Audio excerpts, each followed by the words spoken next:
बात करते हैं जीएनटी की उस मुहिम की जो यमुना की सफाई से जुड़ी है। दिल्ली के मौजूदा एसटीपी यानी कि सीवरेज ट्रीटमेंट प्लांट की क्षमता को लेकर लगातार सवाल उठ रहे हैं।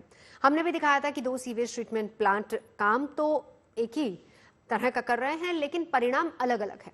एक एसटीपी से पानी साफ और पारदर्शी निकलकर यमुना में मिल रहा है, तो दूसरे एसटीपी से निकलने वाला जल गंदा है, मटमैला है।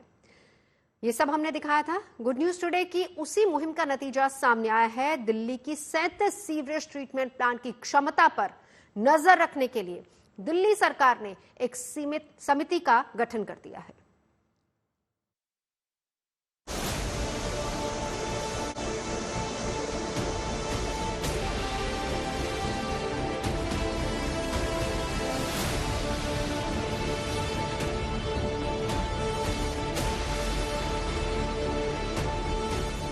दिल्ली जैसे बड़े आबादी वाले शहरों में नदी नालों को साफ रखने के लिए इसी तरह की एसटीपी यानी सीवेज ट्रीटमेंट प्लांट का निर्माण किया जाता है। करीब 2.5 करोड़ की आबादी वाली दिल्ली से होकर बहने वाली यमुना के जल को साफ रखने के लिए छोटे बड़े 37 एसटीपी मौजूद हैं, जिनका एकमात्र काम घरों से निकलने वाले गंदे पानी को यमुना में सीधे गिरने से रोकना है। हालांकि ज्यादातर एसटीपी यमुना का जल प्रदूषित होने से बचा नहीं पा रहे हैं। इसकी वजह उनका सीपीसीबी यानी सेंट्रल पॉल्यूशन कंट्रोल बोर्ड की तरफ से तय मानकों पर काम नहीं करना है। करीब 3 हफ्ते पहले गुड न्यूज टुडे ने आपको दिल्ली के 2 अलग अलग लोकेशन पर मौजूद सीवेज ट्रीटमेंट प्लांट का हाल बताया था। किसी भी नदी को साफ रखने में उस शहर की एसटीपी का बहुत बड़ा योगदान होता है। दिल्ली में यमुना की सफाई के लिए यमुना में मशीनें उतार दी गई हैं, लेकिन क्या ये मशीनें काफी हैं यमुना को साफ करने के लिए? जवाब है नहीं। जरूरी है कि दिल्ली शहर की सभी एसटीपी यानी कि सीवेज ट्रीटमेंट प्लांट ढंग से काम करें। और क्या ये एसटीपी काम कर रही हैं, यही देखने के लिए हम लगातार अलग अलग इलाकों में पहुंच रहे हैं।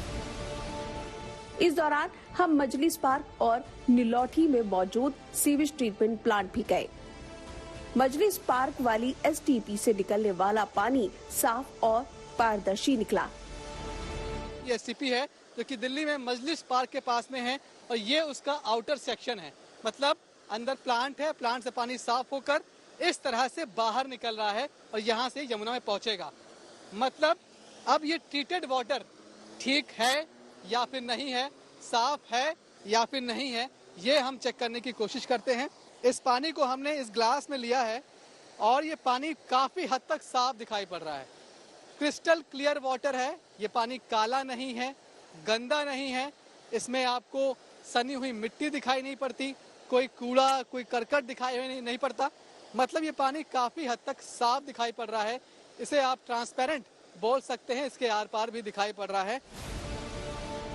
जबकि नीलोठी एसटीपी से ट्रीट होकर निकलने वाला पानी गंदा और मटमैला दिखा, यानी नीलोठी सीवेज ट्रीटमेंट प्लांट नाले के पानी की सफाई में फेल है। अब हम नीलोठी में मौजूद हैं और यहाँ भी एक एसटीपी के पास खड़े हुए हैं। उसके आउटर पॉइंट के ठीक ऊपर खड़े हुए हैं, जहाँ से पानी ट्रीट होकर साफ होकर निकल रहा है। ये देखिए, ये पानी यहाँ का है। मजलिस पार्क के पानी में एसटीपी का पानी ट्रीट होने के बाद, साफ होने के बाद जिस तरह क्रिस्टल क्लियर इस ग्लास में दिखाई पड़ रहा था, ये वही ग्लास है। लेकिन इसमें नीलोठी एसटीपी से निकलने वाला पानी जब हमने लिया है तो आप देखिए कितना गंदा ये दिखाई पड़ रहा है। हमारी इसी खबर का असर हुआ है। दिल्ली में मौजूद 37 एसटीपी ठीक तरह से काम करे, इसके लिए अब दिल्ली सरकार की तरफ से हाई लेवल समिति का गठन किया गया है, जिसका नाम वाटर रिसोर्सेज रिकवरी सेल रखा गया है, जो कई पुराने एसटीपी की क्षमता पर नजर रखेंगे। हमारी इस खबर का अब असर हुआ है। दिल्ली सरकार ने वाटर रिसोर्स रिकवरी सेल बनाया है। इस सेल में लगभग सभी डिपार्टमेंट के अधिकारियों को, आईएएस अफसरों को जोड़ा गया है और ये सेल निगरानी रखेगी कि आखिर दिल्ली में सभी एसटीपी किस तरह से काम कर रही हैं। और इतना ही नहीं, एसटीपी से निकलने के बाद जो पानी है उसका इस्तेमाल किस तरह से किया जा रहा है, इस बात पर भी ये सेल नजर रखेगा। आपको बता दें कि इसमें एमसीडी के अधिकारी होंगे, इसमें फ्लड एंड इरिगेशन डिपार्टमेंट के अधिकारी होंगे, इसमें कैंटोनमेंट बोर्ड के अधिकारी होंगे, इसमें पोल्यूशन कंट्रोल बोर्ड के अधिकारी होंगे। इस तरह से जितने भी डिपार्टमेंट्स हैं, सभी डिपार्टमेंट्स के अधिकारी इस सेल में मौजूद रहेंगे, जो लगातार निगरानी करेंगे कि एसटीपी कैसे काम कर रही है और एसटीपी से निकलने के बाद उस पानी को किस तरह से इस्तेमाल किया जा रहा है। दिल्ली के ज्यादातर सीवेज ट्रीटमेंट प्लांट मानकों पर खरे नहीं उतर रहे हैं और तय सीमा से ज्यादा प्रदूषक यमुना के जल में छोड़ रहे हैं, जिनकी वजह से वो 3 साल की तय सीमा में यमुना की साफ होने में सबसे बड़े बाधक बन रहे हैं। निर्मल यमुना, अविरल यमुना के संकल्प को पूरा करने की दिशा में ही वाटर रिसोर्सेज रिकवरी सेल के तौर पर एक और कदम बढ़ाया गया है।